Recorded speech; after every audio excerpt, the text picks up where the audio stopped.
আসসালামু আলাইকুম। আজকের টপিক হচ্ছে create a fibre account name. ফাইবারের যে ইউজার নেমটা থাকে সেই নেমটাই হচ্ছে আজকের মূল বিষয়। কেন এই ছোট্ট একটা বিষয়ে আমি কথা বলতেছি? ইউজার নেম তো যে কোনো কিছুই দেওয়া যায়, তবে এই ইউজার নেমের অনেকটা গুরুত্ব আছে। একজন ক্লায়েন্ট যখন আপনাকে মেসেজ দিবে তখন এই বাহির দেশের বৈশিষ্ট্য হচ্ছে আপনাকে হাই লেখুক আর হ্যালো লেখুক, সাথে তার নামটা লেখে। এখন আপনি যদি কোনো অন্য কিছু নাম দেন বা আপনার নিজের নামের কোনো একটা বড় অংশ দিলেন, সেটা কিন্তু সে লিখতে আনকমফোর্টেবল বোধ করে, যেটা আমার সাথে হয়েছে। এই জিনিসটা যদি আমি আগে জানতাম তাহলে দেখা গেছে আমার অ্যাকাউন্টের নামটা আমি আরও সুন্দরভাবে সাজাতাম। এই ভুলটা যেন আপনারা না করেন, এজন্য একটা নাম সিলেক্ট করা খুব গুরুত্বপূর্ণ। এবং এই নামটা অনেকটা আপনার আইডেন্টিটি হিসেবে কাজ করবে। কেমন? যদি কোনো ক্লায়েন্ট এই নামটা ধরে আপনাকে গুগলে সার্চ করে, তখন যেন আপনার সব কিছু এই নামের উপরে চলে আসে, সেই বিষয়েও আজকে কথা বলবো।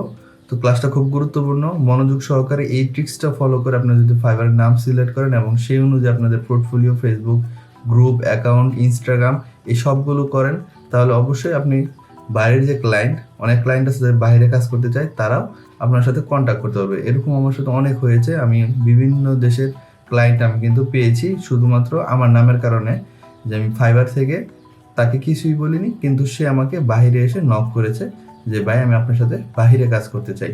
ফাইবারে সে কমফোর্টেবল বোধ করে না। তো এইভাবে আপনার নামের কারণে আপনি বিভিন্ন ক্লায়েন্ট পেয়ে যেতে পারেন। তো সেটা কিভাবে বানাবেন, একটু স্ক্রিনে আসি আমরা। তো স্ক্রিনে দেখেন আমার নামটা হচ্ছে মুস্তাফিজুর 71। এই নামটা যদি আমি কপি করে যদি একটু গুগলে সার্চ দিলাম, দেখেন কি আসতেছে। সবার প্রথম আমার যে অ্যাকাউন্ট আছে সেটা আসতেছে। এরপর আছে আমার রিভাল, যেটা আমার পোর্টফোলিও একটা অ্যাকাউন্ট।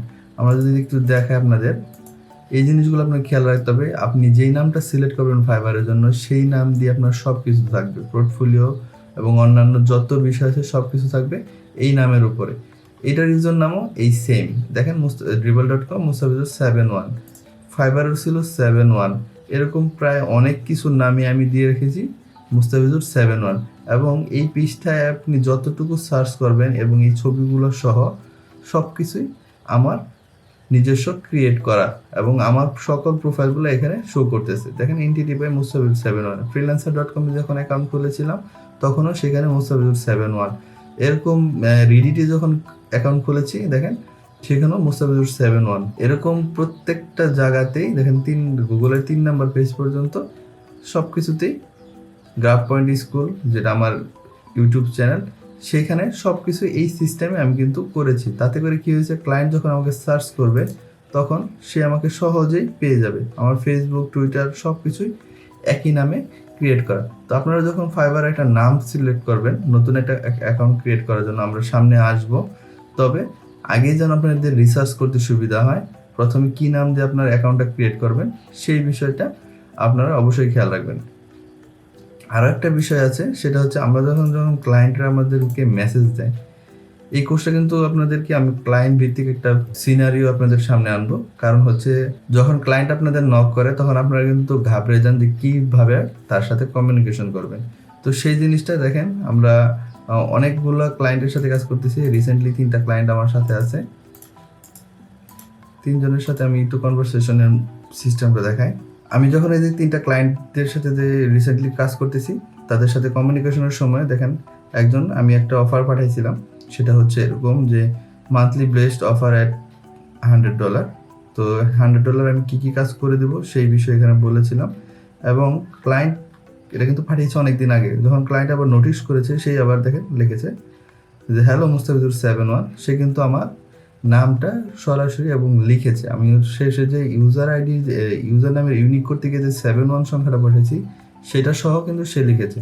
তো এইভাবে আমরাও কিন্তু ক্লায়েন্টদের সাথে যখন কমিউনিকেশন করি তখন আমরাও সরাসরি নাম আকারে তাকে মানে কথা বলি। যেমন আমি এখানে যেমন একটা কনভারসেশন একটু দেখাই। একটা ক্লায়েন্ট নাম হচ্ছে হ্যানি। তো এই হ্যানির সাথে যখন কথা বলেছি তখন কিন্তু আমি হাই হ্যানি এই শব্দটা লিখে তারপরে কমিউনিকেশন শুরু করেছি। তো এরকম আপনিও একটা ভালো একটা নাম সিলেক্ট করেন। এই ভালো নাম সিলেক্ট করার জন্য আবার ফাইবারও কিন্তু আপনার কাজ করতে হবে। ফাইবারে কেমন কাজ করতে হবে সেই বিষয়টা যদি আমি একটু বলি, আমি এখানে ফাইবারের একটা অ্যাকাউন্ট ক্রিয়েট করে আপনাদেরকে দেখাবো। সেটা হতে পারে আমার আরেকটা যে কম্পিউটার আছে সেই কম্পিউটারে। তবে মনে রাখবেন, একটা কম্পিউটার দিয়ে শুধুমাত্র একটা ফাইবার অ্যাকাউন্টই ক্রিয়েট করা যায়। আপনি যদি একটার বেশি অ্যাকাউন্ট ক্রিয়েট করতে যান তাহলে আপনার যে ম্যাক অ্যাড্রেসটা তারা সংরক্ষণ করে রাখে অ্যাকাউন্ট ক্রিয়েট করার সময়, সেটা ম্যাচ হয়ে যাবে, আর ম্যাচ হয়ে গেলে অ্যাকাউন্টটা বাদ হয়ে যাবে। কিছুদিন চালাতে পারবেন হয়তো, যখন রোবট, ফাইবারের ভিতরে একটা আর্টিফিশিয়াল রোবট আছে যে সবসময় মনিটর করে সব কিছুকে, তখন সেটা আপনার সিস্টেম অ্যানালাইসিসের মাধ্যমে ধরা খেয়ে যাবেন। এর জন্য আপনারা সবসময় একটা কম্পিউটার অথবা একটা পিসিতে শুধুমাত্র একটা অ্যাকাউন্টই ক্রিয়েট করবেন এবং ওইটাকেই সচল রাখবেন। তো নামের গুরুত্ব আমি বোঝাতে পেরেছি। এখন আপনি নাম কিভাবে সার্চ করবেন সেই জিনিসটা একটু খেয়াল করেন। এরপরে আমাদের আজকের ক্লাসটা ক্লোজ এবং আমরা নেক্সট ক্লাসে অন্য একটা বিষয় দেখব। তো এই নামটা সার্চ করার আগে আপনি আরেকটু সার্চ করে নেবেন। যেমন মুস্তাফিজুর নামে যখন আমি কাজ করি তখন মুস্তাফিজুর যে বাংলাদেশের বোলার আছে সে কিন্তু অনেক বেশি তার যে নামের এসইওটা মানে তার নাম দিয়ে অনেক বেশি সার্চ করা হয়। এই কারণে আমার নামটা সরাসরি মুস্তাফিজুর দিয়ে আসতেছিল না, মুস্তাফিজুর দিয়ে আমি দিতে পারতেছিলাম না। এই কারণে আমি কিন্তু মুস্তাফিজুর 71 এই সংখ্যাটা বসিয়েছি। এখন আপনার নাম ধরেন রফিক, তো এই রফিক শব্দের যে কোনো একটা বেস্ট একটা নাম সেটা সিলেক্ট করবেন এবং ফাইবার অ্যাকাউন্ট ক্রিয়েট করার সময় যখন ইউজার নাম দিতে বলে তখন এই ইউজার নামটা ওইখানে বসিয়ে দেখবেন আপনার নামটা ইউনিক আছে কিনা, এবং নামটা আপনার যে নাম, আপনার রিয়েল যে নাম, সেই নামের ছোট্ট একটা অংশ ব্যবহার করার চেষ্টা করবেন। আপনার নাম ধরেন অনেক বড় আছে, যেমন আমার নাম মুস্তাফিজুর রহমান মুন্না। তো এই ক্ষেত্রে আমি যখন আমার নতুন একটা অ্যাকাউন্ট ক্রিয়েট করেছি সেটা কিন্তু শুধু লিখেছি মুন্না 71। তাতে করে কি হয়েছে, তার কাছে, ক্লায়েন্টের কাছে আমার নামটা স্মরণে থাকবে, সে আমার নামটা তার মেমোরিতে ক্যাচ করে রাখতে পারে যে এই মুন্না ছেলেটার সাথে বা এই ডিজাইনার সাথে আমি কাজ করেছিলাম। তো পরবর্তীতে যখন কাজ লাগবে সে কিন্তু আবার সেখানে আসবে। আপনার নামটা যদি কঠিন হয় বা বিভিন্ন সংখ্যার হয় বা বিভিন্ন কোম্পানি অথবা অন্য কিছুর নাম হয়, সেক্ষেত্রে কিন্তু আপনাকে মনে রাখা কঠিন। তো আশা করি নামের গুরুত্ব বুঝতে পেরেছেন। ধরেন আপনি, আপনার নাম রফিক, আমি আপনার রফিক দিয়ে একটা কিওয়ার্ড নাম, একটা নাম জেনারেট করার চেষ্টা করেছি। দেখেন রফিক দিয়ে সার্চ করলে অনেক রফিক কিন্তু এখানে আসতেছে, যেমন রফিক বলার আসতেছে। তো আপনার নামটা তো ইউনিক থাকতে হবে যেন আপনার সব অ্যাকাউন্ট এই নামে করা যায়। তো আমি যদি এখানে কিছু সংখ্যা অথবা লেটার ব্যবহার করি, এখানে কিন্তু লেটারও ব্যবহার করা যায়, রফিক RM, ঠিক আছে। এভাবে দিয়ে যদি আপনি দেখেন রফিক RM এর প্রোফাইল আছে, দেখেন সে কিন্তু রফিক মোহাম্মদ এরকম অনেক আছে। তো কি করবেন, গুগলে এসে সার্চ করে করে দেখতে হবে যে আপনার কোন নামের সাথে, আপনার যে নামটা এটা আপনার মাথায় রাখতে হবে।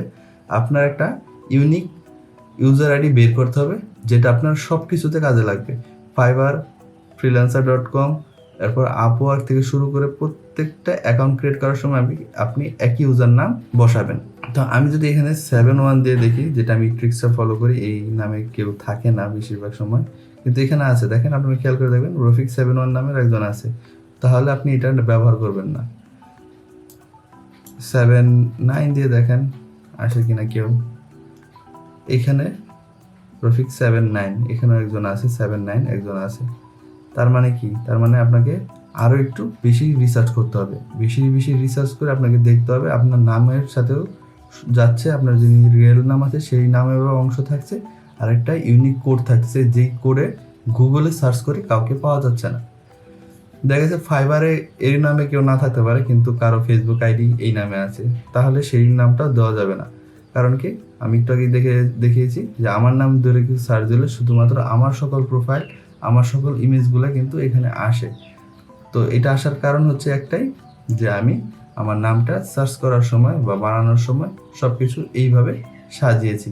তো প্রথম পর্যায়ে আপনার নাম নিয়ে নাও আসতে পারে। আপনি যখন একই ইউজার নাম দিয়ে সবগুলো অ্যাকাউন্ট ক্রিয়েট করবেন, ড্রিবাল, তার ফেসবুক, টুইটার, ইনস্টাগ্রাম, এরপর পিন্টারেস্ট, এই সবগুলো অ্যাকাউন্ট যখন একই নাম ইউজার নাম দিয়ে ক্রিয়েট করবেন তখন অবশ্যই আপনারটা গুগলে শো করবে।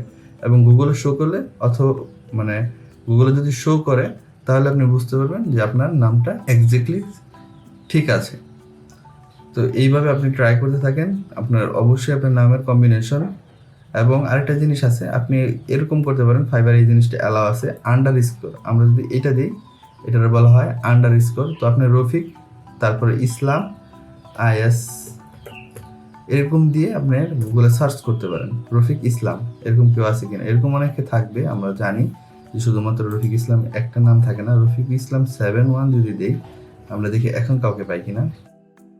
দেখেন এখানে কিন্তু রফিক ইসলাম আমরা যেভাবে লিখেছি আন্ডারস্কোর দিয়ে সেরকম 71 কেউ নাই। তার মানে কি? তার মানে আমরা কিন্তু একটা ইউনিক নাম পেয়ে গেলাম, যে রফিক ইসলাম আন্ডারস্কোর ইসলাম। আন্ডারস্কোর দেওয়ার কারণ কি? ইউজার আইডি যেটা থাকে এটা কিন্তু এক লাইনে থাকে, কোনো স্পেস দেওয়া যায় না। এর জন্য স্পেসটাকে বোঝানোর জন্য আমরা আন্ডারলাইনটা ব্যবহার করতে পারি। ব্যবহার করার পর যদি আমরা এইভাবে লিখি, তাহলে দেখবেন আপনার একটা ইউনিক নাম, আপনার নিজের নামের অনুযায়ী একটা ইউনিক নাম আসবে। তো আশা করি আপনারা এই ক্লাসটা বুঝতে পেরেছেন এবং খুব গুরুত্বপূর্ণ। পরের ক্লাসটাও গুরুত্বপূর্ণ, সেটা হচ্ছে পিকচার নিয়ে, প্রোফাইল যে পিকচার থাকে সেটা নিয়ে। তো নেক্সট ক্লাসে আমরা চলে যাই। সবাই ভালো থাকবেন, সুস্থ থাকবেন। আল্লাহ হাফেজ।